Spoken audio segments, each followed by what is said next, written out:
Conversations with LaKisha. Welcome back. Welcome back after our break this week. I have surely missed you guys so much, but I needed the rest. Just needed the rest. And actually, I am coming to you live from Atlanta, Georgia. Whitney and I'm going to introduce her in just a second. Or at a conference for sickle cell, and I thought she would be the perfect guest. So if you hear all the birds and the nature, it's because we're sitting outside on our balcony. We are in the perfect location. At first I was mad because I was out here and there was no shopping.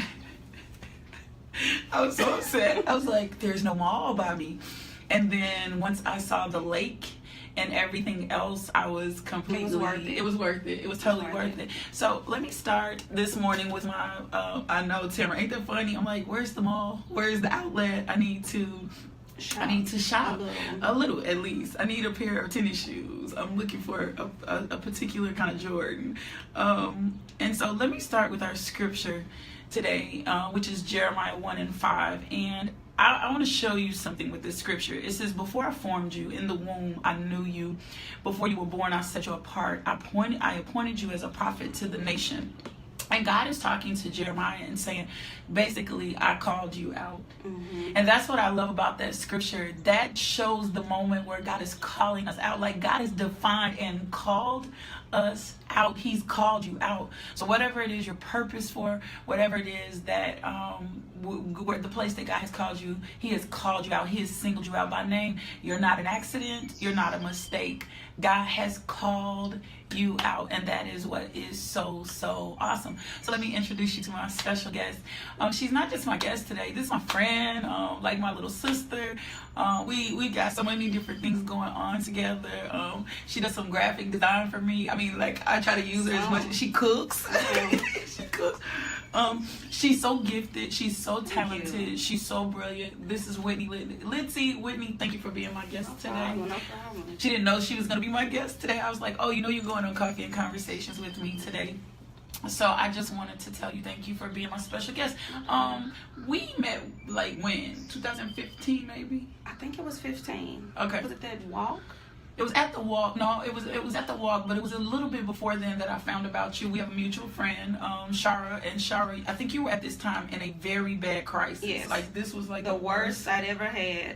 And like I had no idea what my numbers were supposed to be, any of that. And Shara was like, I have a friend, and she contacts you, and it was downhill from there. Yeah, and we talked from then. And so Whitney is the CEO and founder of TheSickleLife.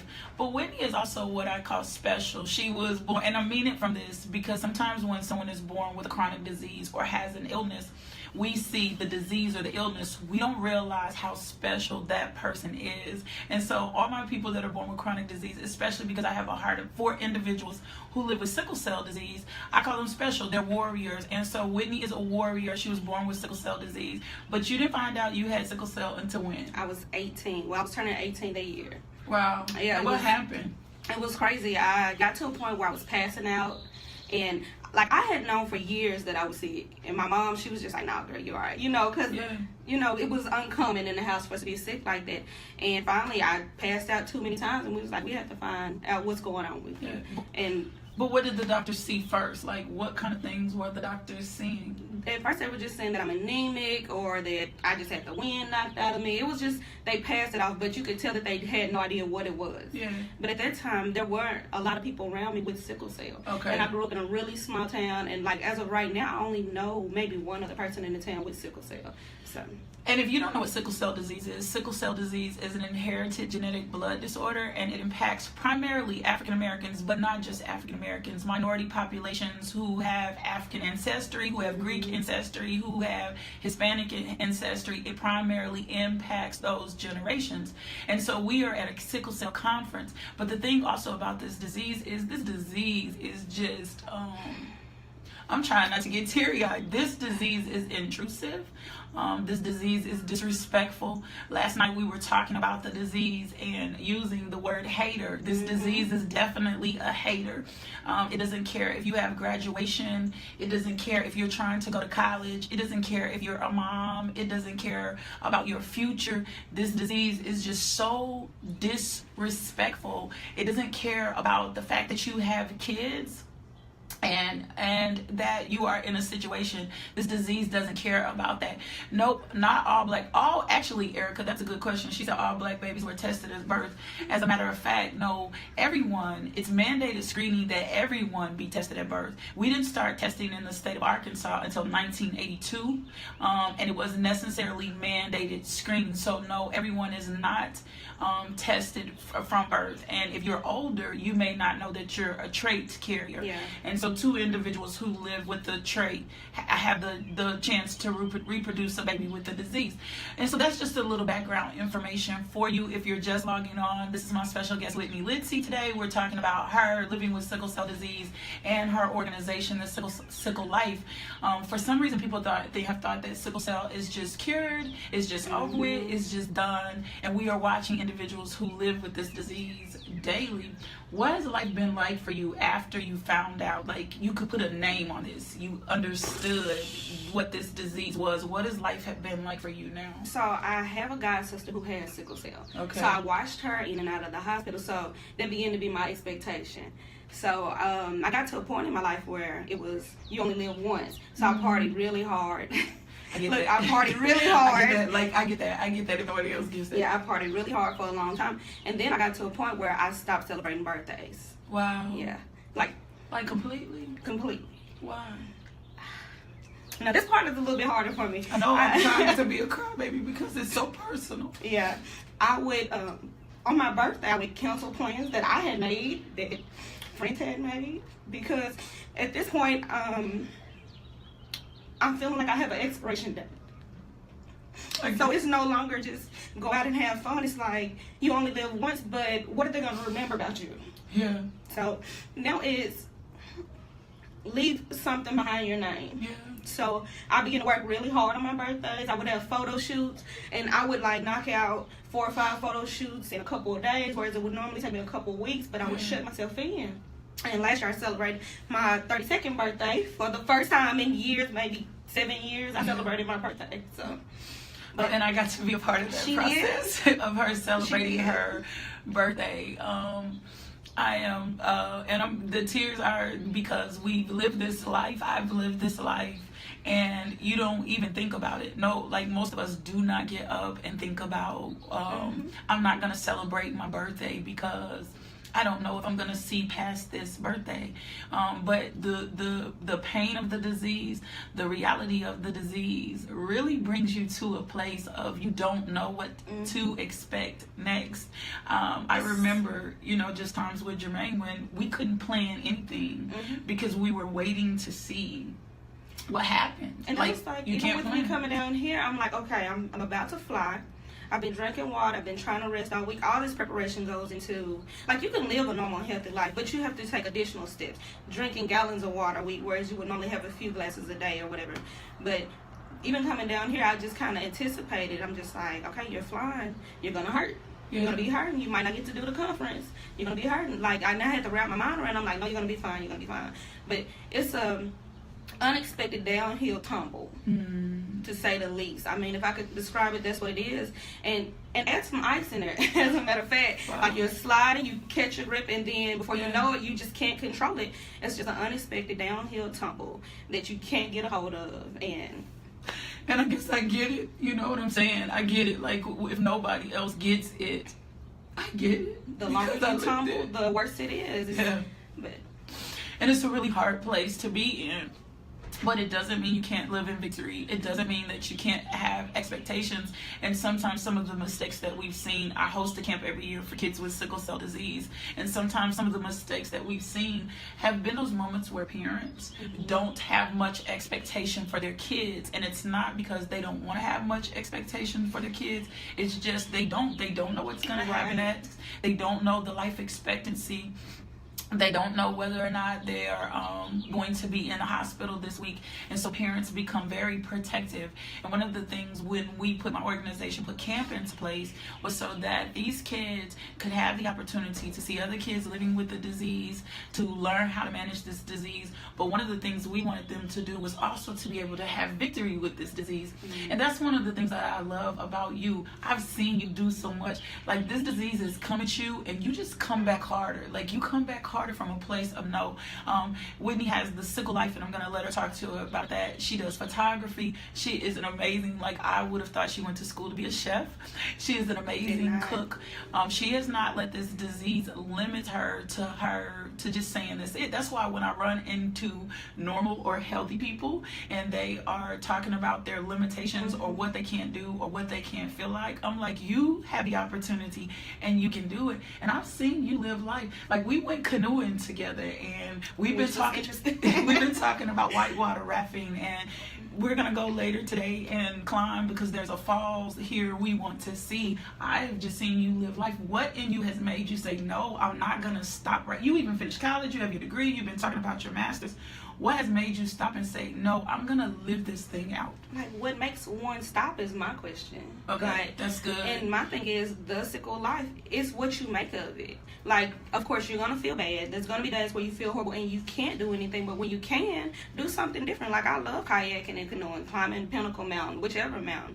Like, I'll do it all, and I'll try anything twice. Like, that's not good. once, but I tried twice. That's good. Second is just confirmation. Like, okay, I really didn't like it. I'm not gonna do it again. Yeah. But even things I'm like, I was tomboyish. I used to climb on houses and shacks, and I have a fear of heights now, but I'm just like, I'm gonna climb it anyways, you know. So everything I tried twice, that's at good. least. That's good.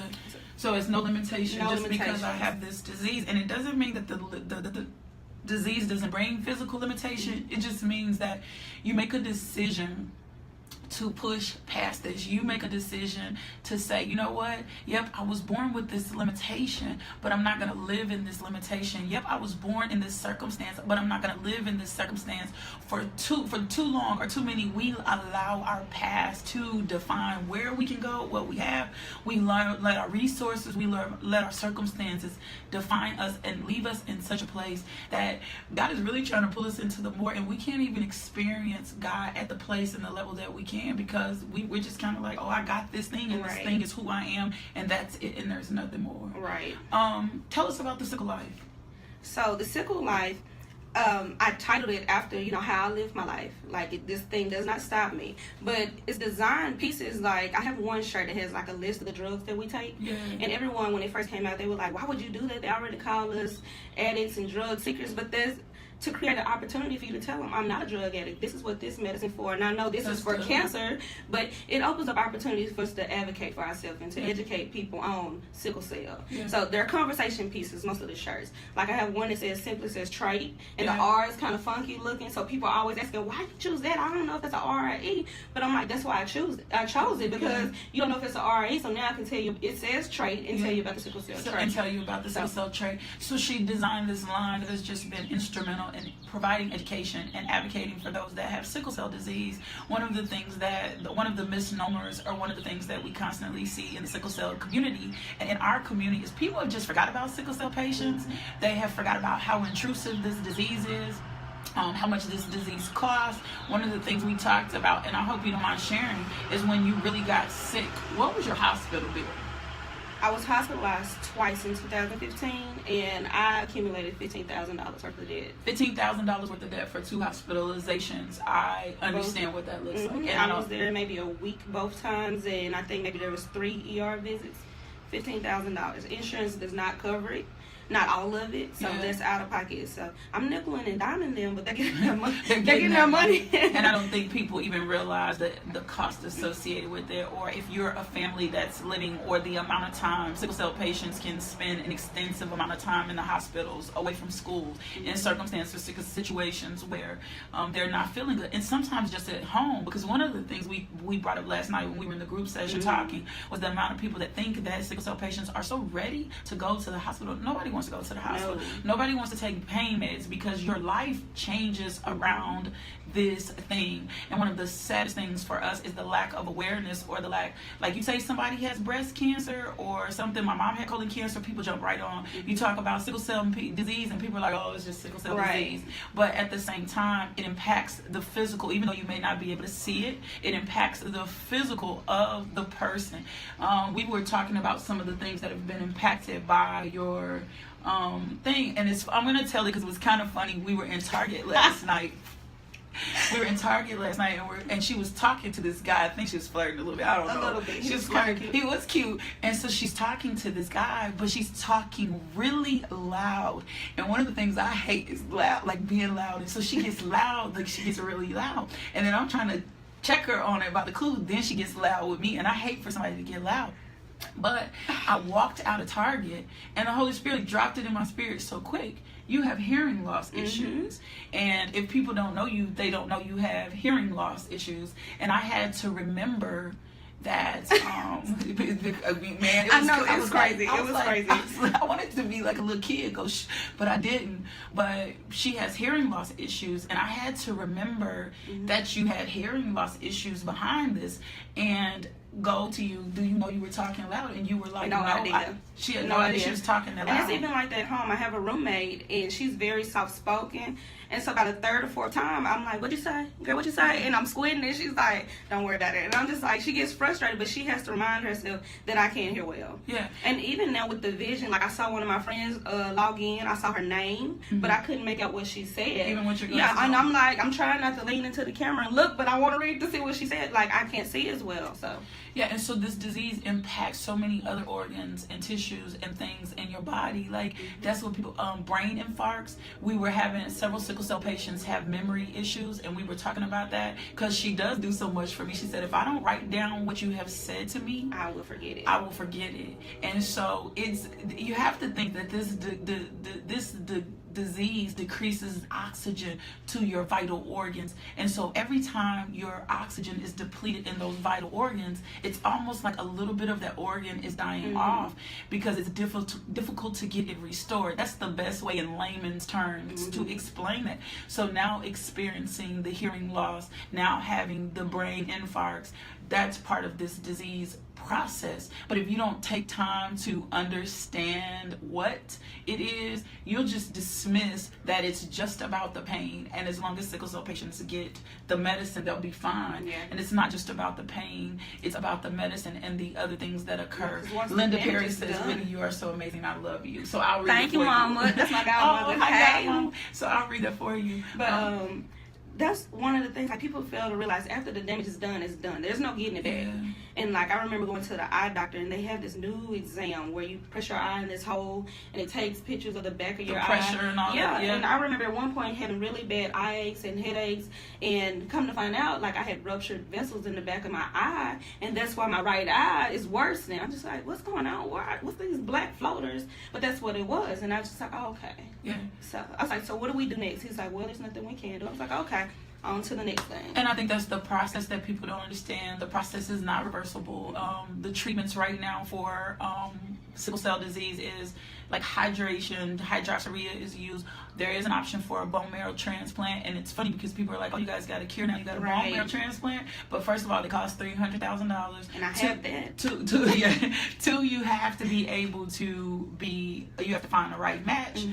Your body has to accept this. We actually have someone right now who does not have whose body rejected the bone marrow transplant, and she had to start life all over again, and that was a process within itself. So living with this thing is just not as simple as people make it. It's not as simple as and everyone thinks that the bone marrow transplant is like this instant cure. It's not. Yeah. It's a lengthy process of chemotherapy and depleting your immune system, and then going back in, and all this stuff that goes along with it, which sickle cell, living with it is not always terrible. I'd rather live with sickle cell and kind of know how my life's gonna go versus not know at all. Because the bone marrow transplant is really, really risky. If you're just logging in, this is Whitney Litzsey, my special guest, and we've been talking about her business, The Sickle Life, but also her life, living her life with sickle cell disease. Many of you know my story. My husband died 4 years ago due to the complications of sickle cell disease, and even though my grief period is totally different, right? And I'm still impacted by it. You know what I'm saying? Like, even though my life is moving on, I'm still impacted by it. Probably 2 weeks ago, Judah's teacher emailed me and said we are having a really rough day at school, and that the kids had asked him about his dad and how his dad died, and he didn't want to talk about it. He didn't want to talk about the disease. He didn't want to talk about the liver failure. He didn't want to talk about what happened. So even as we have progressed on and they're doing so much better and they're happy, this disease, even 4 years later, has still impacted and changed our life. And that's why we're here at the conference, to get better educated, to put ourselves in a position to be with other organizations that advocate for this disease, so that this thing doesn't just go away and people don't understand the impacts that this has, especially on a minority community. Think about this: 1 in 10 individuals carry the trait for sickle cell disease. So if you counted off 10 of your friends, 1, 2, 3, 4, 5, 6, 7, 8, 9, 10, the likelihood that your 10th friend has the trait is very likely, right? And so we have a few 100,000 people in the United States living with the disease, but nationwide it's rampant, and the care in other countries is not as well as the care is here. And even though we have care, like, we're mishandled in the system. Like, a lot of people don't know that. That's good. I was at the house not last weekend, it might be in a couple weekends ago, in crisis. Hadn't hurt this bad since 2015, and I just refused to go to the hospital. Because you didn't want to deal with the hospital system. I did not. Because the hospital in my town, actually, I've overheard them say, well, her numbers are fine. And, a lot of times sickle cell patients just come in for the drugs. Like, I know neighborhoods where I can just go and get drugs if I wanted drugs. Like, that's the whole thing. Yeah. That's the whole thing. Getting access to drugs. That's expensive drugs. Like, yes. I can get high for $30 in, in certain neighborhoods. Like, I don't want to come in here and get this $1,300 shot just for you to send me home when you should have admitted me. And I have to come back and do the same process over again, and then you finally admit me. Yeah, and I think that's so hard because the medical system has failed in so many ways. And we are innovative in Arkansas. We have UAMS's adult clinic. Arkansas Children's Hospital has a specialty clinic that focuses on sickle cell kids, the adult clinics on the adults. So we do have some comprehensive care here in Arkansas. Every system is not broken, but the overall system where sickle cell patients are concerned is broken. The system is broken. People don't care. And I'm just gonna be honest. Many of you log off of here and you won't think any more about this disease, any more about her life, any more about my life. You'll just go on because it doesn't directly impact you. But if we're gonna have the heart of love that God tells us to have, if we're gonna have the heart of service that we're supposed to have, then everybody that's of Christ should try to figure out, how do I help this population of people? How do I become involved with this population of people so that we can help them have a higher quality of life, so that we can help them experience what we need for this next level. My kids that I host at camp from 7 to 17, 30 kids, we take them out to camp. We don't charge their families. We hustle, my organization hustle, and we raise money so these kids can experience a higher quality of life, like a higher quality of life, because we know they need it so that they can be successful. Most of these kids are not hopeful. They don't know if they're gonna see tomorrow. We did a thing one time, and we asked the kids, what happened here? Like, what do you expect? And most of them were worried about whether or not they were going to die. I remember seeing some of the posters kids wrote on and showing people. I'm like, this is what little kids are thinking about. Little kids. Yeah. Little kids. Not like grown adults. Little kids. Are thinking about their life, living with sickle cell. Yes, little kids. Casey said, when I initially entered the medical field, we were taught not to admit, just to give the drugs they were seeking and let them go. And that's the problem, because most of them need to be hydrated. Most of them need oxygen. There's a whole process to them to get them stable. It's not just about getting the drugs. Right. It's about whatever. Just share some last minutes. We're just about a time. Just some things that you would like to share from your heart about living with the disease, about what you feel, how people can get involved, how people can make a difference. There's so many ways. Donate. Like, if you can, even if it's just $1, if you get 200 people that donate $1, that's $200 we didn't have prior to. So definitely donate. And a lot of people, we say we're praying for you. Don't pray for me. I ain't gonna say don't pray for me, but come to the hospital where I'm at and like bring something with you, some food, probably because hospital food is horrible. But like show up, because a lot of people stay away from us because we're sick. Wow. Now I do get some people that I just don't even come, because it's one thing when you're laying there not feeling well and you're feeling like death, but when everyone across the room from you is looking at you like you're about to die. Death, that's horrible. Don't do that. Like, I'm gonna laugh and joke the entire time I'm in the hospital, and you're gonna know like that I'm in pain, because I can't stop it from being on my face, that look. But I'm gonna laugh and joke the entire time when I can. So don't come in like this is about to be my funeral. But show up in a different way, and stop just liking our post about sickle cell. Share our post, right? Like, if you really like this post, I need you to share it. Don't just like it. Don't like it, just share it. My organization, our organization, WIT is a part of the organization. We have a beautiful team, SickleCellSupportServices.com. We have a walk coming up April the 14th. This walk is at the Big Dam Bridge. It's at 8 a.m. It's going to last about an hour. We just need our community to show up strong. $35 for individual, $25 for groups or more, and $20 for our sickle cell warriors. It comes with a t-shirt, it comes with a goodie bag. It's just getting awareness, getting the funds raised. And like we said, you think that we just started doing a cash app. You can cash app us, SCSSS1, and make a donation to the organization. Sometimes people think $3 doesn't make a difference, but $3 definitely makes a difference. It gets us closer to our goals to be able to service individuals with sickle cell. And we don't just service Arkansas, we service other states now, because we found the need in other states. We're pushing it, a national initiative to provide supportive services in other states. Were you getting ready to say something? No, I wasn't. But definitely, you have any questions, you can email me at TheSickleLife.com. And also, I donate 50% of all profits to Sickle Cell Support Services.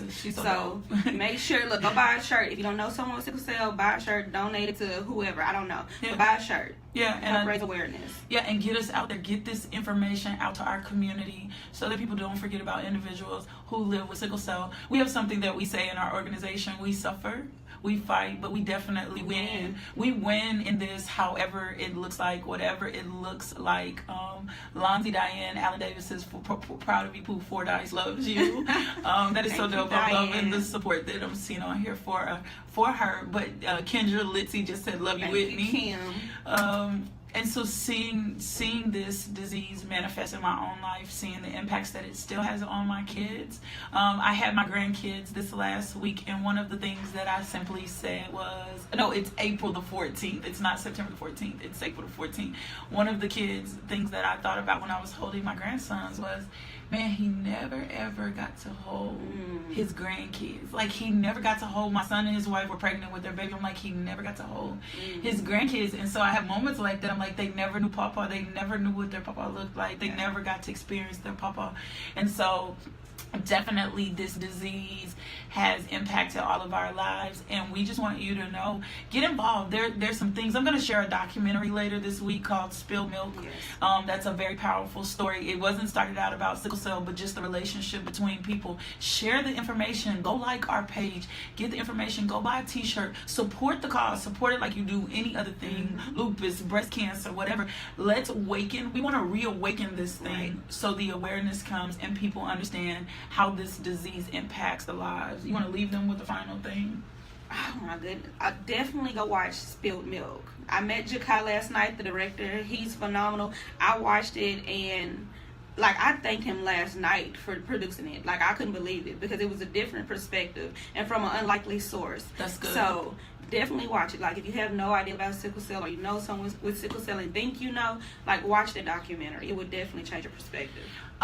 Thank you guys so much. Thank you for logging in and visiting. We are in ATL in Atlanta. My boys are here with me, Judah and Josiah. We're super excited about this conference. Shout out to Dr. LaKisha Bailey and the Sickle Cell Consortium for pulling this conference off, getting us empowered, getting us educated. If you want to know more about the Sickle Cell Support Services, log on to SickleCellSupportServices.com, ARSCSS sickles.org.